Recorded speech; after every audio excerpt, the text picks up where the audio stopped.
All right. Welcome, guys, to another episode of Building Tech Talk. We're joined by Brandon Carble of WeatherSkin Coatings. Hi, guys. Thank you for being our guest today. Yeah, thanks for being here. Well, thanks for having me. As always, we have our resident experts. We've got Dr. Doug Brown and Scott Jenkins of ZS2 Technologies. And as always on Building Tech Talk, we're going to be talking about new ideas, new technology, new science coming out in the building industry, things that are making our world better through the built environment. So just give our listeners a little bit of a background on where WeatherSkin came from and where you came from and why WeatherSkin exists today. Yeah, well, WeatherSkin, we produce construction coatings.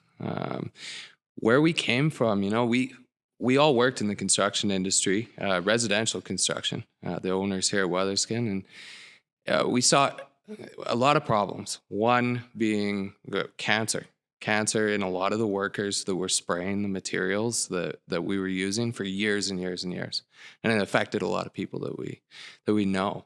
Another problem being we hated working with the materials that we had available.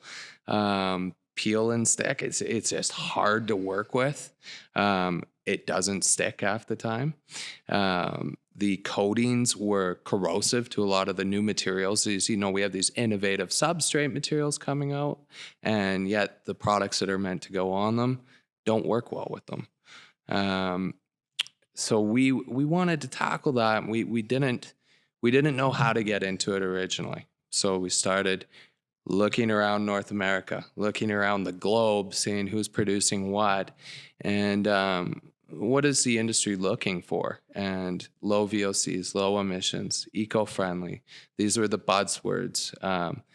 So we knew that the environment and that safety were propelling the industry, and then we wanted to create products that met those standards, and met the performance standards that contractors need. So that's where WeatherSkin was born.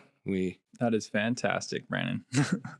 The one thing with WeatherSkin, as Doug and I have been introduced to Brandon and his team, is they have a similar, I would say, value system in terms of, your comment about, you guys coming from the construction industry and people, your former coworkers, were getting cancer. Yes. These materials were horrific. And there has to be, you applied some technology, science, you sought out innovators and brought them together under the WeatherSkin banner. And that's what got, I think that's what got me excited when I first met Brandon, a little while ago and saw what you guys were capable of. Yeah. I mean, that's our core value is protection, not only the worker, but I mean, the people occupying the structures, the environment around it, the substrate itself, the building, the assets in the building. We're there to use products that protect and increase the longevity of these structures. And I mean, we know that's what you guys are all about too. I appreciate that. Yeah. So what, if you're not using, VOCs or those volatile organic compounds that people are not wanting I'm glad in their for product? the audience you just explained that. Now, see, we appreciate having you as a producer, director, everything here, Matt. Just so we're all on the same page. Like, what is a VOC? Can we just get that so that everybody understands what we're talking about when we are talking about the volatile organic compounds? Sure, and maybe I don't know, Doug might want to expand on my explanation, but when you're spraying, even after something cures, a lot of it has residual particulate, gaseous particulates that come off of it, and pollute an environment. And I would say that is what we're trying to avoid. We don't want that residual byproduct that seeps into the air, into the soil, into the living space that people are occupying. Yeah, and I think you definitely hit it on the head there. It's funny in chemistry and science in general, we define a lot of compounds and products in our lives as non-toxic, but in certain concentrations, and when you're exposed chronically at low concentrations for a long time, these things can start to be problematic. Like salt, sodium chloride, we use it sparsely on our food and things like that consumed. It's quite toxic at larger concentrations. And a lot of the things that Brendan was addressing before about these volatile organic compounds and sort of older based sprayed technologies, at those sort of trace compositions, it's not that damaging. But if you're exposed to it day after day, slowly after slowly, these things can start to be a problem. Similarly to how large quantities of salt can create issues. So if they were so bad, why were they being used before? Why are we not wanting to use them now? What's been the change? I would say, after a certain amount of time and a certain amount of negative results, the byproduct of using these harsh chemicals being health effects to people, environmental effects. After a certain amount of time, the industry is almost forced to change. When there's so much data out there collected that, hey, this is not actually good for the user, good for the people around it, good for people consuming it, good for people touching it. Those are a lot of precursors that determine change. And it's hard to argue, especially if you are in Canada and you are touting, or in North America and you are touting this progressive thinking that we are moving in a direction to a cleaner, safer future, and cleaner, safer, using cleaner and safer building products. Matt, it's a great question about why did these things exist? But really a great analogy, asbestos. It was a great product until they realized slowly over time. And that's exactly what Brandon and with WeatherSkin and their coatings and all of their technologies that they're bringing together, they're solving a problem that existed, but a long time ago people didn't know existed, right? Because it took time, and then people developed health issues. The safety of these buildings. We talk about sick building syndrome. What you're replacing was a key contributor to sick buildings and that air quality. So. It's interesting you say that, it's about solving a problem. And really, originally, the original spray coatings and things like that were to solve a problem, a durability problem, a coating problem, and how to get these coatings to last. And that's where those chemicals came in. And now you found new ways to do it without those. Is there a trade-off? Like, are we trading some durability? Are we trading some performance on our coatings now by trying to reduce those VOCs versus what we had before? And I think it's almost a misconception that these chemical-based coatings perform better. You think of something like a tar used for waterproofing, it's actually water dampening. It doesn't even waterproof a foundation. It's not even meant to be in the sun. Things like silicone that are commonly used aren't meant to be in the sun, yet we're using them on roofs. We're using them for waterproofing. They degrade quickly. They need to be reapplied often. So the performance indicators necessarily weren't even there on a lot of these products. It was a challenge when the industry started turning towards greener technologies for coatings. It faced all those challenges of adhesion, durability, impact resistance, tensile strength. And it took a while for the brains behind that to come up with solutions. And the foremost chemist on aqueous-based polymers turned out to be in our own backyard in Calgary. And he had been doing stuff since the late 80s with aqueous-based coatings, meaning water-based acrylic products that were outperforming anything else on the market, to where the oil and gas industry, instead of using bituminous and petrol products, were using these products to protect their oil and gas assets.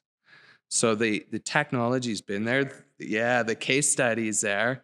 And that's a thing about WeatherSkin is we look for those products that have that history, that already have those case studies, those in the field projects have been done, and they've lasted the test of time. And that's what we bring to market and brand it and bring it to construction, wider construction, from a special use to a broader use. Matt, it kind of leads to a question I was thinking about, and asking Brandon as we've learned so much about their technologies and why they're growing so quickly and people are so excited about them. One thing Doug and I have experienced in our history, with technology companies in the construction is there's been a difficult, wall to climb with people about change, even though this is a superior technology. This is material science. This is scientifically proven. Your technology team has proven this. Have you experienced these difficulties in trying to change like construction? And this is a big reason for our podcast is to introduce folks to innovative technologies. Maybe you can chat about that a bit. Well, I mean, what the walls that we've come up against, the other products are there in plenty. They're mass produced and they're cheap, and the industry is married to these older technologies, these older products, because of those reasons. And to introduce new products, we've had to have a ton of testing. They not only want to see that we're superior on or equal to on all the performance indicators that these products perform at, but also they want to see why are we better? How can we actually improve construction in terms of saving it time and cost? So yeah, we've come up against some big walls. I know there's stories there, but we're a PG audience, And actually, we should give a shout out to the 12 family members that downloaded the first podcast. We should thank them a lot. We appreciate all the support, Mom, Dad. Your family's been great. But that's bang on. We see the same things. It's a challenge. But one thing that's really impressed me with WeatherSkin is actually, and you touched on at the end there, is the third-party certification and the amount of investment you've made to kind of answer any doubts, to provide that comfort level to potential clients, the people that you're working with. I think that's critical to their success. Yeah, is that something that we talked about this last episode about some of the hurdles that startups face, exactly bringing these game-changing technologies to market where there is a resistance to change in the building industry. Is that one of the building blocks for you when you were a startup to get this more widely adopted? Was it the hard data that they needed in order to get over that hesitation when you're talking about something water-based to do a coating like that? That's a mental block. And was it the testing that took you over the top, or what do you think did that for you? Yeah, the most of the products, when we acquire the chemistry and then start to produce in volume, there's a lot of testing there. But if we look at a lot of competitive products and they'll make green claims or they'll make hail resistance claims, and then you start to tear into their MSDS sheet or their data sheet, and all these statistics that would say, yes, this is hail resistant or this is a green product, it says no data. So they're making claims, but they're a new product, and our precedent that we've set for ourselves as a company is if we're going to make a claim, we need the testing to back it. So we make sure we know our impact resistance rate, and we know how our coatings perform, how thick they need to be, what they're made of, what they're capable of, what they'll adhere to. I don't want to know if it will bond to one material in construction. I want to know how my coatings bond to every material in construction. So where a lot of other products leave holes in their technical data, we fill up those holes. So, we have testing for pretty well every single claim that we make, if not every claim that we make. Something like the Farmer and our surface wash product, there is a lot of COVID claims right now, kills COVID. And what a lot of people are looking for. So we should be drinking. Do not drink. Do not drink it. If those claims are true, right? Unless we do that test right now. This can be some third-party testing, and we'll see how the rest of the interview goes. No, but it's actually a very long process and a lot of lab tests to actually be able to make the claim that you're medical grade, that you are able to kill COVID. Nobody's actually tested on COVID. It's not available. You have to test on coronavirus or MERS or SARS, one of the earlier coronaviruses. And so we're not making those claims until we have the test results back. And we always want to meet that standard. We're not going to introduce a new product to the public. We're not going to introduce it to commercial or special industry until we know for certain that it can do what we say it can do. Is that a trust factor as well when you do make a claim and it's backed up, and versus red herring where look over here, it could do this, but it turns out it doesn't? You never get that trust back with a customer. Does that play into your role as a startup, which was very successful? Is it a trust building blocks that has to happen? Absolutely. Like I have to trust it. My team here has to believe in the products that we're moving around North America and to our licensees and to our preferred contractors. But at the end of the day, the person who is the client that is either having the coating go on their building or the person buying it for their own home, they need to be able to trust us as a brand. And in 50 locations, we haven't had a warranty issue yet. So, and over 4 years. Yeah. We're all knocking on wood right now. It's still construction. Construction. And I'm sure they'll come, but we owe that a lot to the testing and to proper processes and staying diligent to not only how it's applied, but when it's applied, where it's applied, who's applying it. It sort of ties a little bit, Matt, and as I mentioned, similar value proposition why I was so keen to, for us to have Brandon on as our first guest. It ties into, Doug's entire career a little bit, in terms of, having that science background, using science. This is material science. And, for the goal, and with some of our upcoming guests who are also advancing things in the construction world, is, doing it based on data and real life science and having that testing. I think it's critical. I've been so impressed with what you guys have put together. Oh, thank you guys. So we're really impressed, but, and maybe this is something you guys could jump in, Doug and Scott. What's a coating that doesn't exist that we wish existed, that is needed, that is lacking a vacuum basically in the building industry right now that we just don't have a good solution for? Is there anything that comes to mind that you guys, maybe we'll trigger some ideas for you guys at WeatherSkin, but just is there something that we still haven't gotten right in the building industry yet? I'm going to set you up a little bit, Dr. Doug, because I know some of the stuff you're working on, and I know some of the stuff you and Brandon have chatted about. It goes to a little bit, Brandon and I were talking before we started the Building TechTalk session, is this product that's in front of me is, can you apply it in a vertical application versus a horizontal? And the reason I was asking a little bit, selfish reasons, building a house shortly, is aesthetics. So can you marry, these high performing, sustainable, zero VOC coatings for multiple applications that WeatherSkin has come together, material science, with now an aesthetically pleasing coating or physical products, for people that want certain looks to customize in terms of their building. I think that's maybe the next, and I know you guys are close, so I'm setting you both up for this, and I'm setting you up terms, some of your work with, the magnesia cements and other cement technologies, and can you turn those into products that are sequestering CO2 but are also beautiful? Yeah, I guess I would add to that a little bit too.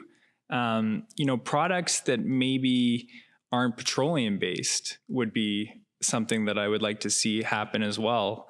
As we move towards a more sustainable future. But certainly ceramic based coatings, I think are very interesting. As well as some integrations of sort of air cleaning technologies. Do you see any of those things kind of in your business coming down the pipeline as far as availability? You know what? Where the challenge lies with the green coatings is they don't exist in some applications yet, and we want them to. Anti-graffiti, we're working on a coating. We're working on a submersible line for freshwater to high pH. As far as the aesthetic coatings, I think we may have, we've gotten that line up pretty good for waterborne, acrylic, UV friendly, washable, weather friendly coatings. the aesthetic of a nice rich paint, a lot of different texture options, and a whole whack of color options. What we'll see a lot is these aesthetic coatings. We'll see a lot of spin products. So we'll see somebody take a random chemistry, a random paint, and throw an additive in it, and they'll say this is cork insulated paint. It adds R value. Well, that cork can be added to any coating, and a clever marketing team can say it's an R value coating. We're really focused on the chemistry. Cork is an organic material. If it's not waterproofed, if it's not safe, it's going to degrade. You're going to lose adhesion, and companies like ours are going to be fixing your company's work because it's falling off walls. So we're always focused on the chemistry, the performance, the durability, the adhesion, and can we do all that and keep it green? So there's some interesting materials coming out. There's some interesting industries. The mining industry, we just got a coating approved by MSHA, which is Mining Safety and Health Association in the U.S. It's run by the U.S. Department of Labor. So we're certified for confined space coatings down there. There's all these new materials. There's the magnesium board, the tech board that ZS2 is famous for, and there's the mass timber construction coming out where we want a coating for that. Some different metals that have adhesion problems. Vinyl, we adhere to vinyl. So, we can almost, if we can create good enough chemistry, we can tackle a lot of different substrates and applications. So we just hone back in on the science. You mentioned the vinyl, and it kind of brings up actually another, kind of thought here and question for Brandon is, having seen some of their projects firsthand, a little bit different than maybe, what we see at ZS2 Technologies, but the capability to extend the life of buildings, to go in and retrofit structures, that's been a great market for you with your technologies. And that in itself is very sustainable. Absolutely. Yeah, that's been a huge market for us. A lot of the property management firms that we work with, maybe the building doesn't have the budget for a new roof, but you can go over top of your old substrate with the WeatherSkin material and waterproof your existing roof. You're not evacuating tenants because you're not using heat. You're not doing a complete tear off. You're actually cooling those top floor tenants down because you're refracting the heat back.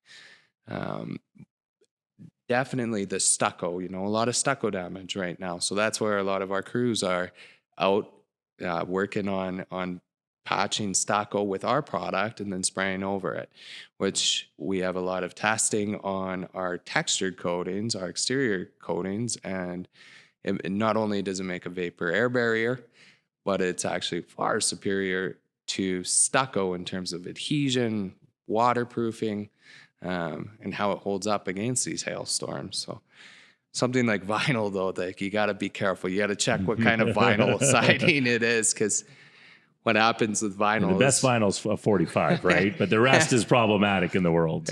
Well, it's if it's too thin and it's white and it's not meant to be coated. It's not necessarily because of adhesion. It's because it's so thin that if you make it darker, it's going to absorb more sun and it's going to warp all over the place, no matter what coating you put on it. So the coating vinyl, people be careful. and check That's the lesson vinyl. For this episode of Tech Talk. Coating vinyl, be careful. All right, Brandon, we're pretty much out of time here, but thank you so much for all your insight into the world of coatings and what is coming up. It sounds like you guys are working on some really interesting things. And I think everyone at the table and everybody listening is going to be watching you guys closely with what you come up with next. So thanks for joining us. Thanks, Brandon. Thanks for having me, guys. Yeah. Yeah.